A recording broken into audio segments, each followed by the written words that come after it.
भागवत महापुराण के तृतीय स्कंद का 25वां अध्याय। देवहूति का प्रश्न तथा भगवान कपिल द्वारा भक्ति योग की महिमा का वर्णन।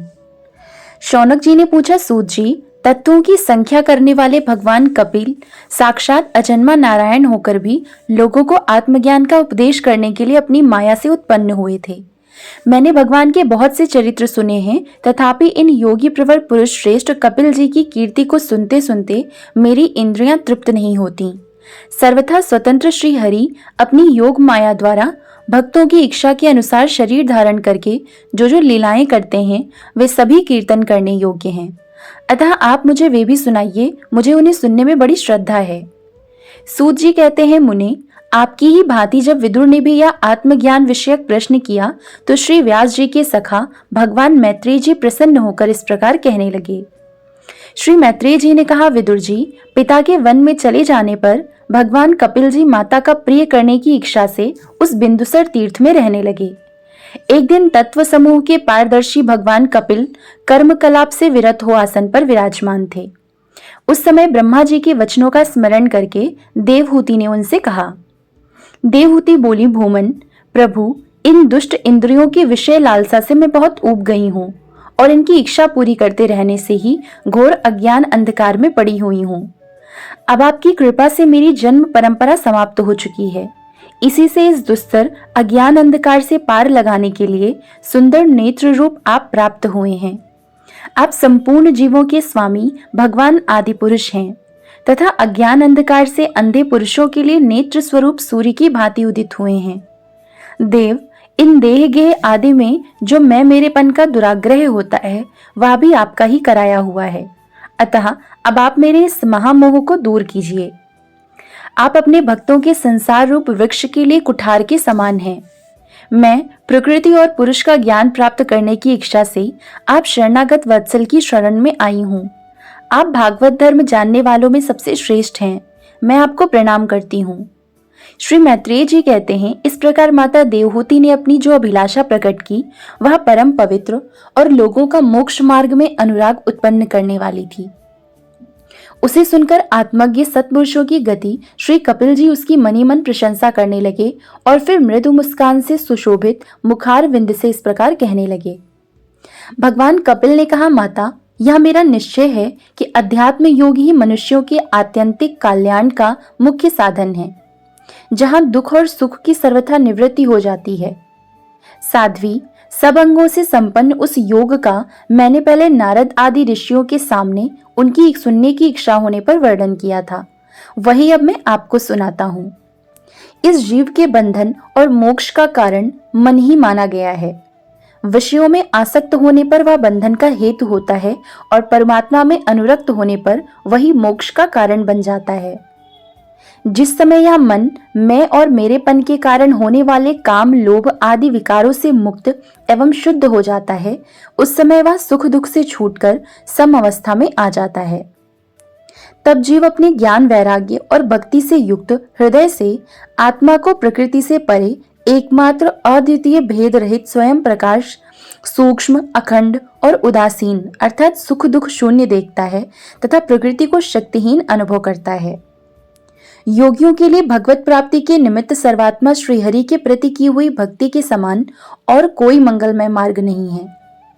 विवेकी जन संग या आसक्ति को ही आत्मा का अच्छेद्य बंधन मानते हैं, किंतु वही संग या आसक्ति जब संतों या महापुरुषों के प्रति हो जाती है तो मोक्ष का खुला द्वार बन जाती है।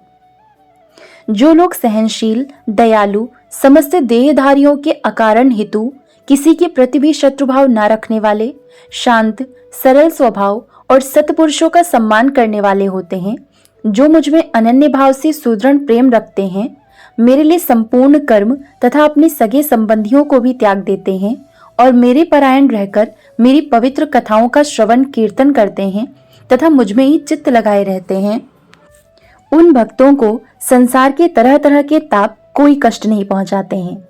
साध्वी, ऐसे ऐसे सर्व संग परित्यागी महापुरुष ही साधु होते हैं। तुम्हें उन्हीं के संग की इच्छा करनी चाहिए, क्योंकि वे आसक्ति से उत्पन्न सभी दोषों को हर लेने वाले हैं। सत्पुरुषों के समागम से परे मेरे पराक्रमों का यथार्थ ज्ञान कराने वाली तथा हृदय और कानों को प्रिय लगने वाली कथाएं होती हैं। उनका सेवन करने से शीघ्र ही मोक्ष मार्ग में श्रद्धा, प्रेम और भक्ति का क्रमशः विकास होगा। फिर मेरी सृष्टि आदि लीलाओं का चिंतन करने से प्राप्त हुई भक्ति के द्वारा लौकिक एवं पारलौकिक सुखों में वैराग्य हो जाने पर मनुष्य सावधानता पूर्वक योग के भक्ति प्रधान सरल उपायों से समाहित होकर मनोनिग्रह के लिए यत्न करेगा।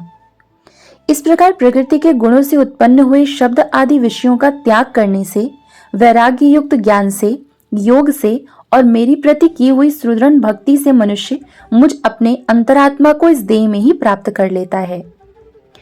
देवहूति ने कहा, भगवान, आपकी समुचित भक्ति का स्वरूप क्या है और मेरी जैसी अबलाओं के लिए कैसी भक्ति ठीक है, जिससे कि मैं सहज में ही आपके निर्वाण पद को प्राप्त कर सकूं। निर्वाण स्वरूप प्रभु, जिसके द्वारा तत्व ज्ञान होता है और जो लक्ष्य को बेधने वाले बाण के समान भगवान की प्राप्ति कराने वाला है, वह आपका कहा हुआ योग कैसा है और उसके कितने अंग हैं? हरे, यह सब आप मुझे इस प्रकार समझाइए जिससे कि मैं आपकी कृपा से मैं मंदमती स्त्री भी इस दुर्बोध विषय को सुगमता से समझ सकूं। श्री मैत्रेय जी कहते हैं, विदुर जी, जिसके शरीर से उन्होंने स्वयं जन्म लिया था, उस अपनी माता का ऐसा अभिप्राय जानकर कपिल जी के हृदय में स्नेह उमड़ आया और उन्होंने प्रकृति आदि तत्वों का निरूपण करने वाले शास्त्र का, जिसे सांख्य कहते हैं, उपदेश किया। साथ ही भक्ति विस्तार एवं योग का भी वर्णन किया। श्री भगवान ने कहा, माता, जिसका चित्त एकमात्र भगवान में ही लग गया है, ऐसे मनुष्य की वेद विहित कर्मों में लगी हुई तथा विषयों का ज्ञान कराने वाली कर्मेंद्रिय एवं ज्ञानेंद्रिय दोनों प्रकार की इंद्रियों की जो सत्व मूर्ति श्री हरि के प्रति स्वाभाविक प्रवृत्ति है, वही भगवान की अहेतुकी भक्ति है। यह मुक्ति से भी बढ़कर है, क्योंकि जठरानल जिस प्रकार खाए हुए अन्न को पचाता है, उसी प्रकार यह भी कर्म संस्कारों के भंडार रूप लिंग शरीर को तत्काल भस्म कर देती है।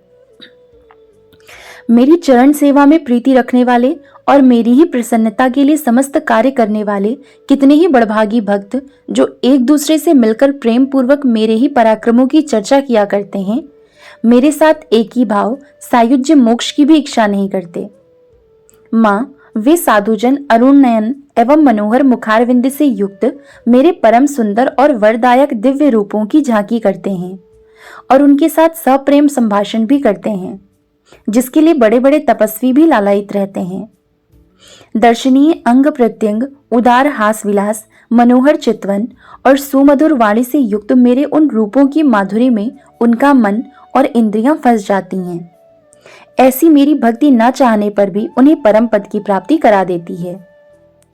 भोग संपत्ति, भक्ति की वृत्ति के पश्चात स्वयं प्राप्त होने वाली अष्ट सिद्धि, अविद्या की निवृत्ति हो जाने पर यद्यपि वे मुझ मायापति के सत्य आदि लोकों की अष्ट सिद्धि अथवा वैकुंठ लोक के भगवतीय ऐश्वर्य की भी इच्छा नहीं करते, तथापि मेरे धाम में पहुंचने पर उन्हें ये सब विभूतियां स्वयं ही प्राप्त हो जाती हैं, जिनका एकमात्र मैं ही प्रिय आत्मा, पुत्र, मित्र, गुरु, सुहृद और इष्टदेव हूँ।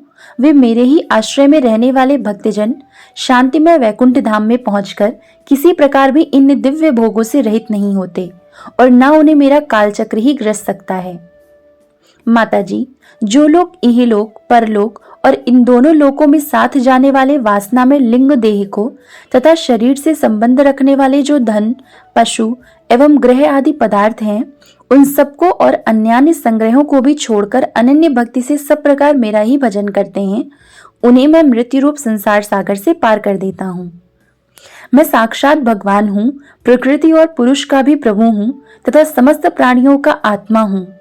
मेरे सिवा और किसी का आश्रय लेने से मृत्यु रूप महाभय से छुटकारा नहीं मिल सकता।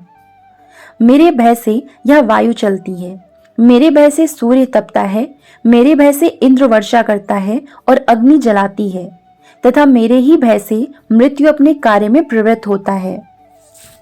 योगी जन ज्ञान वैराग्य युक्त भक्ति योग के द्वारा शांति प्राप्त करने के लिए मेरे निर्भय चरण कमलों का आश्रय लेते हैं।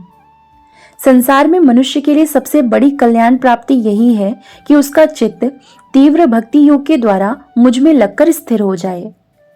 इति श्रीमद् भागवते महापुराणे पारमहंस्यायां संहितायां तृतीय स्कंदे कापिलोपाख्याने पंचविंशो अध्यायः। ओम नमो भगवते वासुदेवाय। जय श्री राधे कृष्ण।